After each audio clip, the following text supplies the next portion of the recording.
A federal judge in California has temporarily blocked the Trump administration from restricting asylum seekers at our southern border. The administration put in place new rules that would require migrants to file asylum claims in the first country they travel to or through instead of at the U.S. border.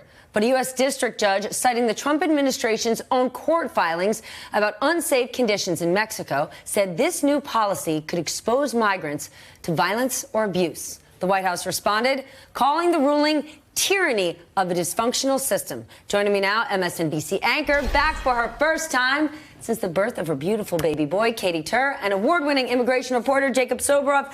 Jacob, let's talk immigration first. Yep. What does this mean for people at the border who are seeking asylum? Well, the judge said it. I mean, you cannot expect somebody to seek asylum in a country where they might get killed when they try to seek asylum there. And that's been the whole problem with this Remain in Mexico policy, the metering policy that's made people wait and not be able to get into ports of entry. And what the Trump administration was trying to do is say, now, even if you do make it into the country illegally in between ports of entry, you are not allowed to seek asylum here anyways. And this judge basically said that's preposterous. What does this do to the American voter? And I don't just mean President Trump's base, but many, especially swing voters, have taken huge issue with the detention centers and how these migrants are being treated. Could any of those voters look at this and say, well, this is going to have less people come to our border. Clearly, we don't have the capacity to handle all those who are coming through. Is there an argument to be made for any of those voters that this actually could make some sense? No, because we do have the capacity to handle the people that are coming to the system. We're not right now.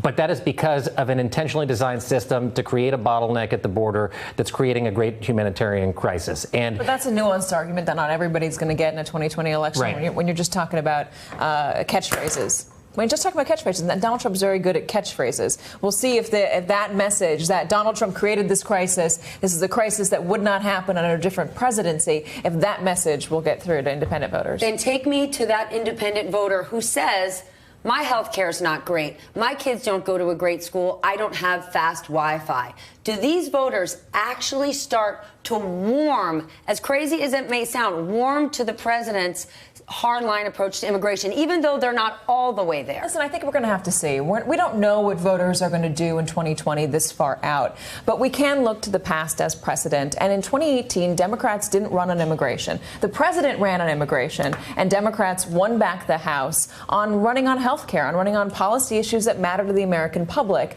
Will that still be the case in 2020? I think there's an argument to be said that if Democrats focus on health care, they focus on infrastructure, they focus on improving the day-to-day lives of everyday Americans, there's a real shot. Remember, Donald Trump's margin, the margin that he won by, is extremely small in the upper Midwest and Pennsylvania. That's where Democrats need to focus on, unless Donald Trump suddenly brings out more and more voters that he didn't have in 2016. If they keep asking the question, are you better off, is that the winning argument for them? Because the narrative that the president has set has some people saying, well, do the Democrats care about them more than they do us? Can Democrats prove we care about every American? You know that I would love to talk about immigration nonstop and make the election about issues just like that. But what I think Democrats need to do is exactly what we're trying to do in this new show we're doing together, American Swamp. Explain the disconnect between everyday Americans' lives and what's happening in Washington, D.C., because too often you look at our politicians in Washington, D.C., and the way they talk about the way we all live our day-to-day lives bears absolutely no resemblance to what's going on in our community. Okay, then let's play a clip, because if we're talking about our day-to-day lives, then we must talk about campaign finance reform. Absolutely. Because those big dollars aren't really focused on you and me, and certainly not the you and me that lives outside a big, beautiful urban center like New York. Let's share a clip. During the 2018 midterms, Katy and I saw firsthand how campaign spending records were shattered, with a total of $5.7 billion spent. But it's not just the jaw-dropping sums that got our attention. It's where that money came from. I recognize Americans for Prosperity. That's the Koch brothers. Yeah. Next Gen Climate, that's Tom Steyer. National Rifle the NRA. Association. Planned Parenthood. The more you look, the swampier it gets. A murky mix of powerful corporations, special interest groups, and a handful of staggeringly wealthy individuals are buying our elections. And it's all perfectly legal. You can go through all of this and name every single person who works in that building and show how much money is spent on them by outside groups. It makes you wonder Whose interests do they have in mind? The money that was spent on them, the people who spent the money, the corporations, or the voters who put them into that office? Stephanie, I had a frank conversation with a Republican representative from Colorado, Ken Buck, about why things don't get done in Congress. And he told me that oftentimes gridlock is welcome for lawmakers because gridlock means you're not putting your neck out. They're going to get reelected, if you pass legislation that is not in the interest of a special interest or a big donor, you risk them using all of their money to get you out of office. So oftentimes the easiest thing and the most politically safe thing to do is to look like you're trying to get things done and not get anything done at all. He was extraordinarily frustrated and extraordinarily blunt with me. It is a real problem. So the broken system is working for the elected officials. $5.7 billion. None of that money going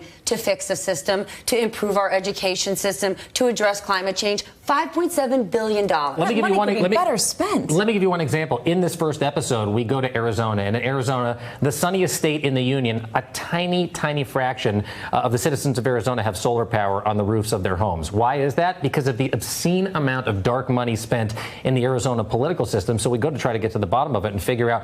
I mean, it's a no-brainer. Why wouldn't you have solar power in Arizona? Save people money. Everyday people, they could save a ton of money by putting solar panels on their roofs. They could save so much money that they put electricity back into the grid. They could get a rebate check. And that's not happening in Arizona because of special interests. Dark money in the sunniest state. The show sounds wonky. The show, maybe it sounds a little boring, depending on if you don't want to talk about dark money. But wow, you're selling it. Jacob, wait, okay, hold so on, it sounds boring, it sounds wonky. Do not go to commercial. It's fun, Listen to me. We've been friends for 20 years. I know we're all friends here at MSNBC, but we have been friends for 20 years. Since we were in high school. The same dirty Prius that I drive today is the one that I drove when I knew Katie. It has 115,000 miles, and it might make an appearance in the show.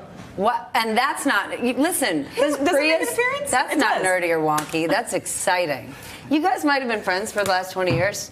Katie took me to the royal wedding, not you. She did not take me. Thank you. Hey there, I'm Chris Hayes from MSNBC. Thanks for watching MSNBC on YouTube. If you want to keep up to date with the videos we're putting out, you can click subscribe just below me or click over on this list to see lots of other great videos.